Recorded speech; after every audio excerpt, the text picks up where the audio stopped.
Magandang umaga, Pilipinas. Isang katuwaan para sa akin na ibahagi sa inyo ang unang episode ng Let's Pray Pilipinas dito sa Metro Manila. Sa pakikipagtulungan ng North Philippine Union Conference at ng Hope Channel Philippines, ay napagpasyahan po namin na dalhin dito sa Metro Manila ang programang ito dahil sinusuportahan namin ang napakagandang layunin na magkaroon ng regular na oras na pananalangin.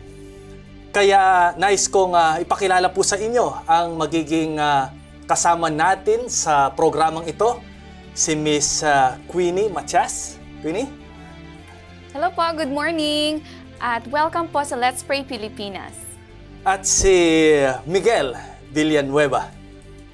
Isa pong mapagpalang umaga sa inyong lahat, mga kaibigan. Maraming salamat, Pastor Joel, sa inyong pagpapakilala sa amin at sa iyong pangunguna na maidala ang Let's Pray Pilipinas Ministry dito sa Metro Manila.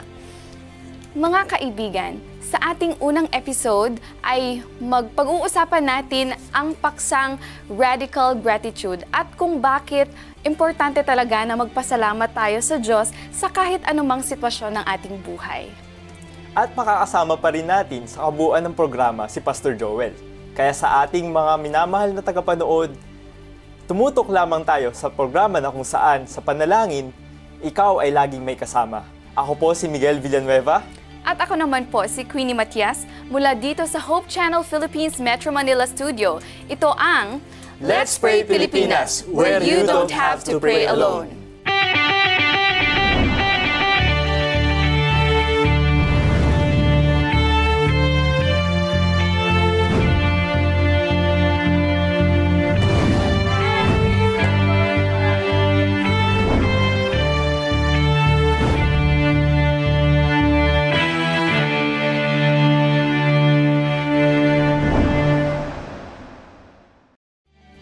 Maligayang panonood dito sa Let's Pray Pilipinas. Bago muna tayo magsimula sa ating sharing time, inaanyayahan po namin kayo na ipadala ang inyong prayer request sa mga sumusunod na detalyeng nakapaskil sa inyong TV screen. At mamaya, sa ating ikalawang segment, sama-sama po tayong mananalangin at ibabahagi ng ating panauhing pastor ang mensahe mula sa Biblia. Kaya wag na kayong mag-atubili pa at mag-send na po kayo ng inyong mga prayer request. Pero bago nating puntahan ang ating prayer time, magkakaroon muna tayo ng talakayan. We are so blessed to have Pastor Joel Sarmiento with us. He is the Communication Director of North Philippine Union Conference. Sa muli, magandang umaga, Pastor. Magandang umaga, Queenie at Miguel. So, eto nga po, nandito po tayo sa umagang ito, pag-uusapan po natin yung radical gratitude. Ngunit bago tayo magpatuloy, ano po ba ang ibig sabihin ng radical gratitude? Radical gratitude. Sa lahat ng bagay ay kailangang maging mapagpasalamat tayo. Sa panahon po natin ngayon, ang mga tao ay talagang napakahirap magpasalamat sa dami ng problema, mga hindi magagandang pangyayari na nagaganap sa ating buhay. Ngunit kung ating maintindihan ang plano ng Panginoon sa ating buhay at ma-realize natin who is in control of our lives, hindi po ito madali. Madaling sabihin ito, pero kailangan natin ang tulong ng Holy Spirit at ng Panginoon para maisabuhay natin ito, mailagay sa ating buhay, ma-adapt natin ang maging mapagpasalamat palagi. Kaya kailangan natin ang tulong ng Panginoon. But we want to share this po sa inyo. Ito ang dahilan bakit sumuporta tayo at nagkaroon tayo ng programang ganito, Let's Pray Pilipinas. Dahil nais naming hindi lamang kami, kundi kayo na sumusubaybay dito sa ating programa, na magkaroon ng buhay na mapanalanginin at mapagpasalamat sa ating Diyos. Tama po, Pastor. Kasi minsan talaga, usually, ang mga tao talaga ay magpapasalamat lang when blessings come. Tama Di po yun, ba? Magpapasalamat kasi may bagong kotse or may bagong bahay. Talaga magpapasalamat tayo pag meron tayong gano'n. Pero sa ngayon po kasi, ang dami-dami nang nangyayari dito sa mundo natin. Like, maraming babae ang naaabuso, marami ang biktima ng pamamaslang, maraming nasusunugan, maraming nawawalan ng mga bahay at mga ari-arian ng dahil sa sakuna. Bakit po, and sometimes parang wala na tayong rason para magpasalamat sa Diyos. Ano pong masasabi niyo, Pastor?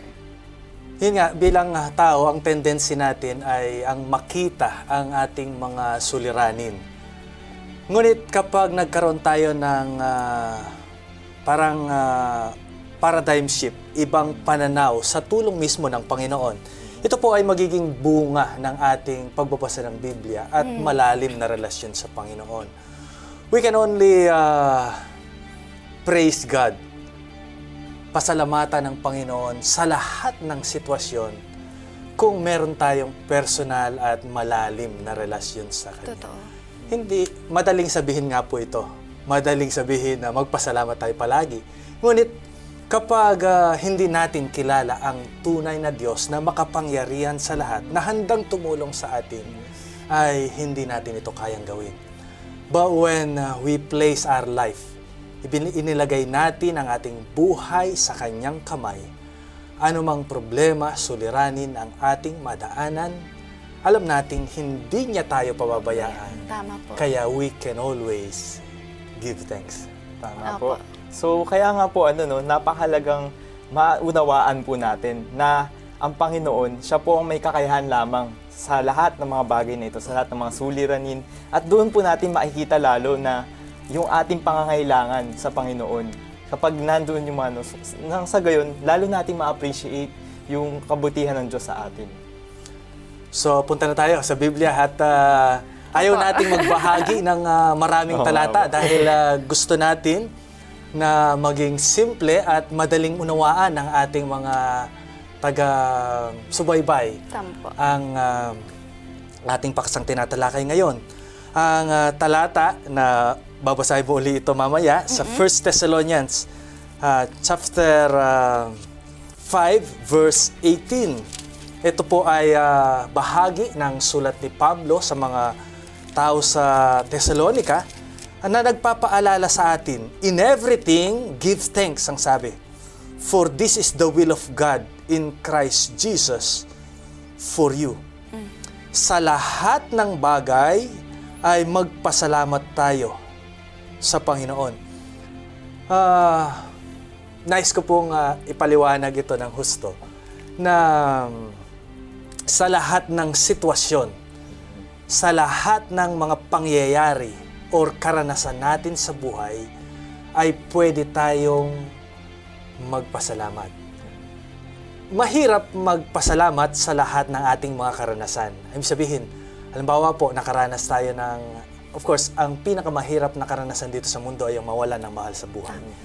At hindi ka normal kapag nagpasalamat ka, nandun ka sa sitwasyon na yon. O kaya ay nagkaroon ka ng sakit na hindi mo alam na meron pang kagalingan. Ito. Pero ang sinasabi nitong atin pong pinag-aaralan, sa kabila ng nandun tayo sa sitwasyong ganon, we can always give thanks. Kaya nga po radical ang ating pinag-uusapan. Mahirap, but we can do it because we believe that God is in control of our lives, in our lives. I just want to share, Pastor Do, kasi a few years back, namatay po ang aking papa. And that was the most painful thing na nangyari sa buhay ko or sa buhay naming magpamilya. Siyempre, hindi ko nasabi na, Lord, salamat po at namatay po ang aking papa. Pero sa kabila ng lahat, pwede pa rin tayo magpasalamat sa Panginoon kasi ang dami niyang ipoprovide sa atin. Sa kabila ng lahat, ang Diyos pa rin ay in control talaga. So sinasabi ko nga sa mga kaibigan ko, bakit namatay ang papa mo? Kasi na-aksidente po yung papa ko eh. So unexpected. So unexpected talaga. Iniisip ko na it's not timely kasi parang it's my time to pay back to my dad. Pero namatay siya kasi kakagraduate lang namin. So sa ganoong very painful experience, masasabi ko looking back na thankful pa rin ako sa Panginoon na nangyari yon kasi nakilala mo kung sino siya at kung anong mapro-provide niya kahit wala na yung papa ko. So yung maikling panahon na yung nakilala at ginawa ng iyong magulang sa iyo ay malaking bagay na yon na maging inspirasyon sa patuloy na pagpatuloy ng buhay. Opo. At nandyan pasalamat, nandyan ang mother na pwede pa rin ibigay natin Opo. ang pagpapasalamat at pakita ang pagmamahal natin sa kanila. Opo. So ikaw, Miguel, meron ka bang ibabahagi na pwedeng magpasalamat sa Panginoon? Ako naman po, sa buhay ko, syempre, nandyan yung mga, mga suliranin, hindi mawawala po yan na kahit yung pamilya po namin, mukhang maayos sa labas, ngunit napakaraming pagsubok ang dumaan sa akin, lalo po sa akin na sa panahon ng aking kabataan ngayon, napakaraming downfall, sinasabi, mga bagay na akala mo, almost akala mo na iniiwan ka na ng Panginoon, ngunit hindi pala. Na makikita mo, pagpatuloy ka lamang lalapit sa Kanya, na makikita mo na meron pa pala siyang plano sa buhay mo, na nais niya lang baguhin o sira o tanggalin sa iyo yung mga bagay na maaaring hindi pala para sa iyo. Kumbaga, i-redirect niya yung inyong direksyon sa buhay. Dito sa Romans, bahagi ko ito sa ating mga taga-subaybay, Romans chapter 8, verse 28. And we know that all things work together for good to those who love God. Pero merong mas magandang translation ang talatang ito na in all things, God works for the good of those who love Him. Totoo. So sa lahat ng sitwasyon ay hindi man natin ito pwedeng ipagpasalamat, pero pwede tayong magpasalamat dahil alam natin na ang Diyos ang may hawak pa rin ng ating buhay. Tama po, Pastor. Kaya sa ating mga kaibigan at mga kapatid na sumusubaybay dito sa ating programa, ay nandyan po ang ating Diyos, handang tumulong sa atin. Ang mahalaga, ang mensahe naming nais bahagi sa inyo, ay pilitin natin sa tulong ng Diyos na tignan, bilangin ang mga pagpapala ng Panginoon sa atin upang malampasan natin, mapaglabanan natin ang regular na kaisipan ng tao na ang tinitignan natin ay yung mga suliranin. Ang binibilang natin kasi ang mga problema po natin at mga pangailangan natin. But when we look at the other side of life, na we have a God who is in control and is ready to help us, tignan natin, mas marami palang mga blessings siyang binigay sa atin at marami tayong dapat ipagpasalamat sa Kanya. Yes po. At dyan nagtatapos ang ating talakayan ngayong umaga. Maraming salamat, Pastor, sa inyong pakikibahagi. Ang dami ko pong natutunan na ang Diyos po talaga ang may hawak ng ating buhay. In all things, we will just give thanks because He is a good God. And He will make sure that, He has our best interest. 'Di ba? Na tayo minsan talagang pinapabayaan natin ang life natin. But who has the best interest of our lives is that God lang po talaga, 'di ba? Tama po yan. At ako rin po, ang dami ko po natutunan na sa buhay pala natin, na sa kabila ng mga napakaraming suliranin na ito, hindi natin nakikita dapat yung mga masamang bagay na nangyari, but lalong nating ma-appreciate yung kabutihan ng Diyos sa atin. At nang sa gayon, tayo magiging mapagpasalamat sa mga bagay na ginawa niya para sa atin. Tama, Miguel. Ang sabi nga ulit sa 1 Thessalonians 5:18, in everything give thanks, for this is the will of God in Christ Jesus for you. Mga kaibigan, sa ating pagbabalik ay sama-sama po nating ipanalangin ang mga prayer request na inyong ipinadala. Huwag kayong aalis, magbabalik ang Let's Pray Pilipinas, where you don't have to pray alone.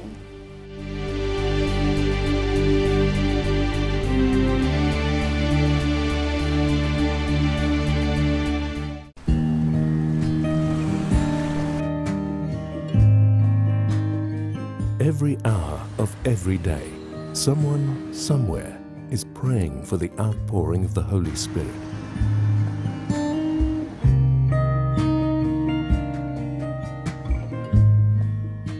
"777", praying at 7 a.m. and 7 p.m., 7 days a week.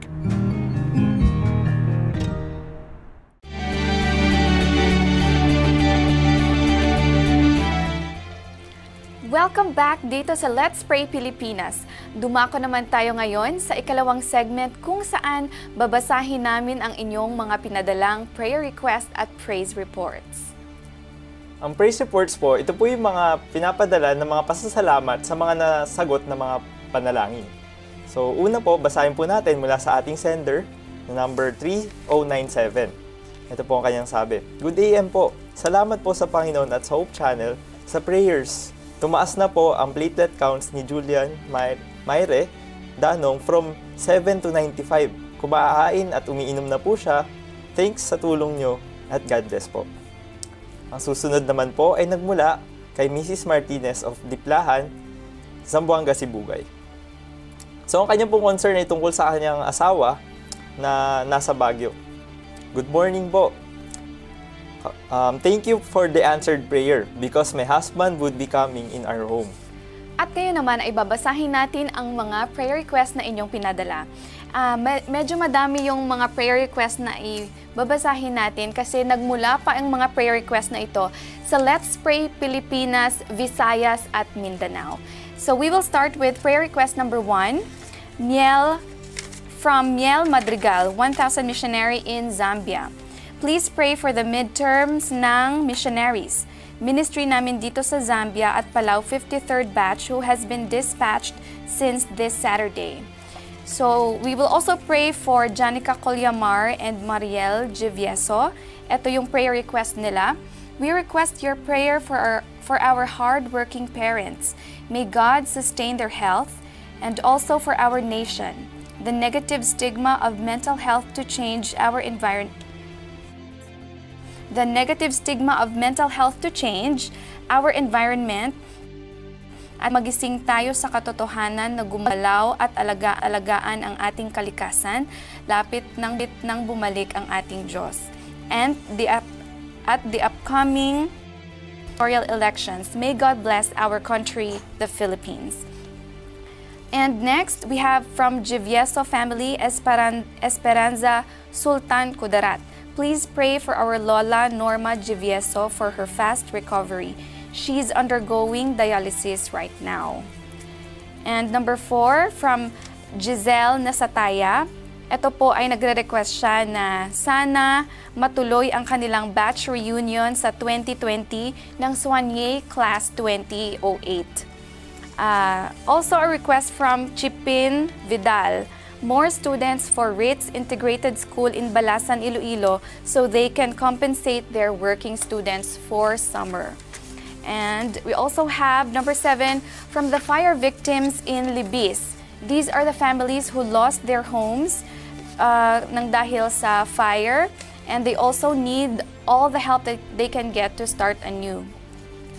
We also have prayer requests from J.M. Tomado and family. Baby Elisha, let us pray for baby Elisha who was born prematurely and is now fighting for dear life. We have a sender from 2456. Ang prayer concern niya po ay debt or utang. Sana mabayaran ang lahat ng utang ko po. Salamat po. We also have a prayer request from sender 1646. Ang prayer request niya ay protection sa kanyang trabaho. Sana walang problema sa work ko at protection sa mga anak ko sa school. At yun na po ang first batch ng ating prayer request. Sa pagkakataong ito, tayo po ay manalangin.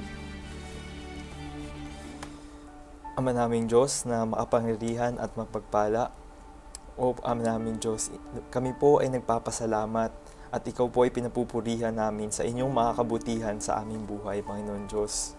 Muli, sa pagkakataong ito, ako po ay lumalapit at tumutulog upang humingi ng tawad sa aming mga pagkukulang at pagkakasala na aming nagagawa. Panginoon Diyos, humihingi po kami ng tawad sa mga pagkakataong kami po ay sa halip na magpasalamat sa mga bagay na ibinigay niyo po sa amin, ay amin pa po humingi ng mga kami po ay sa halip ay nagrereklamo sa mga bagay na nangyayari sa buhay namin. O Ama naming Diyos, turuan niyo po kami na maging mapagpasalamat sa kabila ng mga bagay na ito na aming nararanasan, Panginoon Diyos. Panginoon Diyos, ihanda niyo po ang aming mga puso't isipan sa inyong pagkilos sa araw-araw. Ito po ang aking samot hiling sa pangalan ni Jesus. Amen. Father in heaven, Lord, Maraming salamat po sa pagkakataong ito na kami ay dumulong at manalangin sa inyo. Father, it is such a wonderful privilege to be called your children and we call you our Father. Maraming salamat po, Lord, na in control po kayo sa aming buhay. Na kahit anuman ang mangyari sa amin, kayo po ay makapangyarihan at kayo po ang may control sa aming buhay. And you have our best interest in life, Lord. So maraming salamat po sa mga biyaya, sa good health, sa lahat ng mga blessings po na dumadating sa aming buhay na hindi namin deserve. Pero ikaw po ay napakabuti at binibigyan niyo po kami ng sapat na kakayahan para malampasan ang mga pagsubok na dumarating sa aming buhay. Maraming salamat po. Thank you is not enough, Lord, to express what we feel towards you, dear Father, for being such a great God. Thank you, Lord. Thank you time and again, and we thank you, dear Father, that you are great and you are always there to listen and answer our prayers. Narinig niyo, Panginoon, ang mga kahilingan at pasasalamat ng inyong mga anak. At narito aming espesyal na idinudulog sa inyong banal na harapan ang mga pinadala sa aming programa dito sa Let's Pray Pilipinas. Pangunahin ang mga kapatid naming mga missionary sa Zambia. Pinadala ni Miel Madrigal, Panginoon. Sa kanilang paglilingkod ay samahan sila, ilayo sa anumang kapamakan, at gamitin silang makapangyarihan sa teritoryong kung saan sila ay itinalaga. Yes. Ang mga kapatid naming si Janica Colyamar at Mariel Geviosa ng Manila Adventist College ay nag-request na pagpalain ang kanilang mga magulang. Salamat sa mga kabataan naming ito na naalala ang paghihirap, sakripisyo ng kanilang magulang upang sila ay suportahan. So sila po ay tanging nagpahayag ng kanilang special na panalangin para sa kanilang magulang. At gayon din ay sinama nila sa request na ito ang nalalapit na eleksyon dito sa aming bansa. Yes. Naway kayong manguna, hindi lamang kami sa amin na mga boboto, kundi sa mga nais maglingkod. Sana, Panginoon, bigyan sila ng malinis na puso upang ang tunay, tapat at maayos na paglilingkod ang may sagawa para sa aming bansa. Panginoon, amin ding inalalapit ang prayer request ng Gebieso family na nanggaling pa sa Sultan Kudarat, na ang kanilang mahal na lola na si Lola Norma ay may sakit at patuloy na dumadaan sa dialysis session. Ay sana'y tuloy-tuloy na ang kanyang paggaling. Alam namin, Panginoon, walang imposible para sa inyo. Yes. Na kaya niyong tulungan ang mga anak ninyo na nagtitiwala na kayang pagalingin sila sa kanilang karamdaman. Ngunit kasabay nito, Panginoon, alam namin na meron kayong panukala para sa aming mga buhay. Sana ito palagi ang kasabay na aming mapanghawakan, ng kasabay ng aming mga kahilingan sa inyong harapan.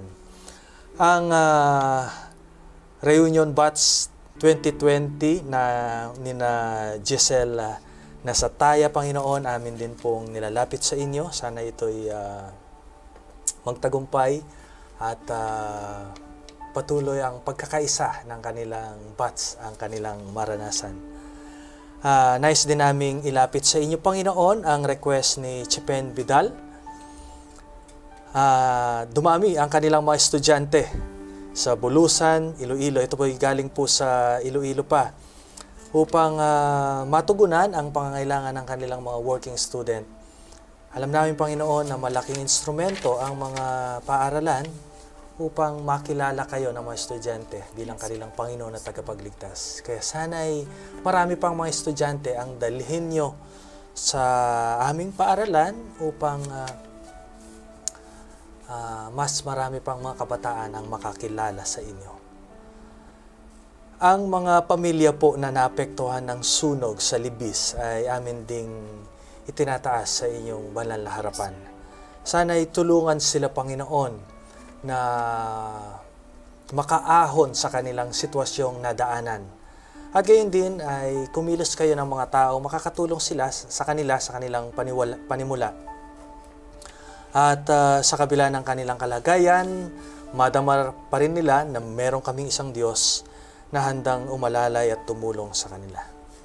Ang pamilya ng Tomado, Panginoon, ay nakakaranas din ng kanilang suliranin. Nagkaroon sila ng anak na premature, si baby Elisa.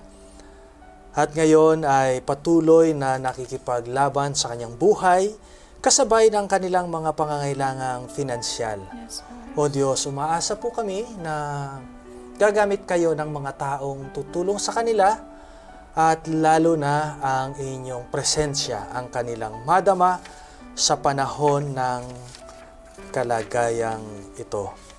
Ngayon din marami kaming mga taga-panood at subaybay sa programang itong Let's Pray Pilipinas na nakakaranas ng finansyal na pangangailangan. Hindi lamang sila, Panginoon, at kundi ang inyong mga anak ay maraming nakakaranas nito. Tulungan kaming maging tapat na katiwala ninyo.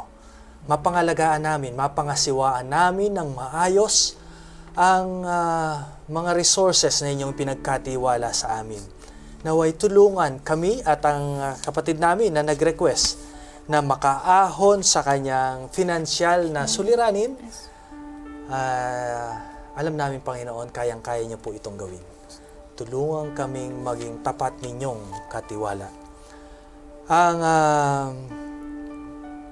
isang texter ay humihingi din ng panalangin para sa kanyang proteksyon sa kanyang trabaho. Tulungan siyang maging tapat na lingkod sa kanyang employer para maging protektado siya sa kanyang gawain. At gayon din, humihingi ng proteksyon para sa kanyang mga anak sa kanilang paaralan. Panginoon, napakarami pang mga kahilingan ang aming ihahayag sa inyong banal na harapan. Kasabay ng aming mga kahilingang ito, ang tiwala na ang mga ito'y inyong didinggin sapagkat hiniling namin ito sa pangalan ng aming Panginoong Yesus. Amen. Amen. Napakarami po ng prayer request na aming natanggap. Ngunit tunay nga po napabilis ng oras. Kaya maraming salamat mga kaibigan sa inyong pagsama sa amin sa umagang ito. Nawa ang ating pagsasama ay nakapaghatid ng saya at inspirasyon sa inyo. Ating pasalamatan ng ating panauhin sa umagang ito na si Pastor Joel Sarmiento. Maraming salamat po sa pagpapaunlak sa imbitasyon sa umagang ito. Salamat din po sa pagkakataon na inyong ibinigay sa akin. Ang mga regular pong makakasama natin dito ay ang mga leaders natin at mga directors mula sa North Philippine Union Conference. Kami po ay magsasalitan na samahan ang ating mga host para ipanalangin ang inyong mga ipapadala dito sa ating programang Let's Pray Pilipinas. Maraming salamat, Pastor, sa inyong mensahe. Mga kaibigan, patuloy lang po ang aming pagtanggap ng inyong mga prayer request at mga praise reports. Muli, maaari niyo po ito ipadala sa mga detalyeng nakapaskil sa inyong mga TV screens. Samahan niyo po uli kami sa susunod na Biyernes dito sa programa kung saan hindi ka nag-iisa sa panalangin. Muli, ako po si Queenie Matias. At ako naman si Miguel Villanueva mula dito sa Hope Channel Philippines Metro Manila Studio. Ito ang Let's Pray Pilipinas, where you don't have to pray alone.